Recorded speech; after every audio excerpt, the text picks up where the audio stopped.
एक वक्त था जब इंडिया को दुनिया की सबसे बड़ी डेमोक्रेसी कहा जाता था, एक मुल्क जो सेक्युलरिज्म, इक्वालिटी और जस्टिस का चैंपियन था। लेकिन आज ये तस्वीर मुकम्मल तौर पर बदल चुकी है। अगर आपको लगता है कि इंडिया अब भी डेमोक्रेसी का सफीर है तो ये नंबर सुन लीजिए। ग्लोबल डेमोक्रेसी इंडेक्स के मुताबिक इंडिया की रैंकिंग गिरकर 46 पोजीशन पर आ चुकी है, जो दिखाता है कि डेमोक्रेटिक इंस्टीट्यूशंस वीकन हो रहे हैं। और ये सिर्फ एक रिपोर्ट नहीं, फ्रीडम हाउस के मुताबिक इंडिया अब पार्टली फ्री डिक्लेयर हो चुका है, जिसमें डिसेंट और मीडिया फ्रीडम को सिस्टमैटिकली सप्रेस किया जा रहा है। और सिर्फ पॉलिटिकल फ्रीडम ही नहीं, ग्राउंड रियलिटी भी अलार्मिंग है।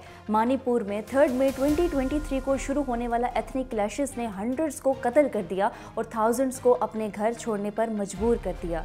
ये सिर्फ रायोट्स नहीं थे, बल्कि एक ऐसे स्टेट की निशानी जो अपने ही सिटीजन्स की हिफाजत नहीं कर सकता। लेकिन ये सिर्फ एक रीजन तक महदूद नहीं, रिलीजियस परसिक्यूशन का भी एक नया ट्रेंड सामने आया है।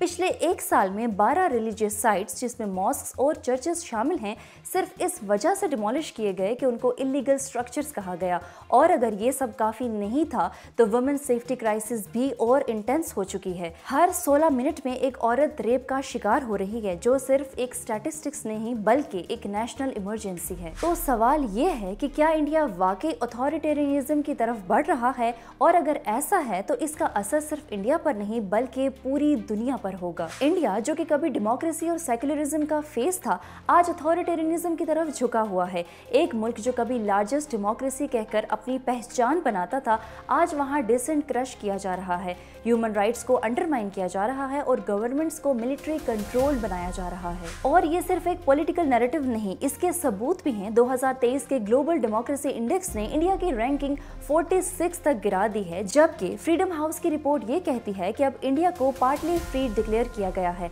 मतलब ये कि जो पहले एक आज़ाद और स्ट्रॉन्ग डेमोक्रेसी थी, अब वहाँ इंस्टीट्यूशंस वीकन हो रहे हैं और पॉलिटिकल कंट्रोल टाइट किया जा रहा है। मणिपुर का क्राइसिस सिर्फ एक स्टेट का इशू नहीं बल्कि इंडिया की गवर्नेंस का सबसे बड़ा फेलियर है। 3 मई 2023 को मेती और क्यूकीजो कम्युनिटीज के दरमियान जो रायोट्स शुरू हुए, उन्होंने हंड्रेड्स को कत्ल कर दिया और थाउजेंड्स को बेघर कर दिया।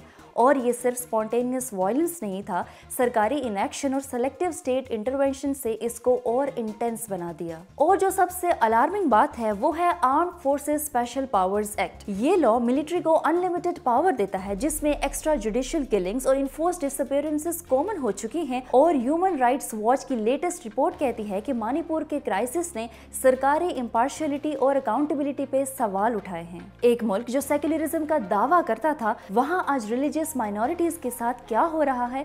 पिछले एक साल में 12 रिलीजियस साइट्स, जिसमें मॉस्क्स और दरगाह शामिल हैं, सिर्फ इस वजह से डिमोलिश किए गए कि उनको इलीगल स्ट्रक्चर्स कहा गया। ये सिर्फ एक्सीडेंटल डिमोलिशंस नहीं बल्कि एक डेलिब्रेट टारगेटिंग है। और सिर्फ रिलीजियस स्ट्रक्चर्स ही नहीं, लोग भी अनसेफ महसूस कर रहे हैं। ओपन डोर्स रिपोर्ट के मुताबिक इंडिया का क्रिश्चियन परसिक्यूशन रैंकिंग 11 तक बढ़ गया है, जो सिर्फ 2 साल पहले 17 पर था। और इसी के साथ साथ वुमेन सेफ्टी का इशू भी बढ़ रहा है।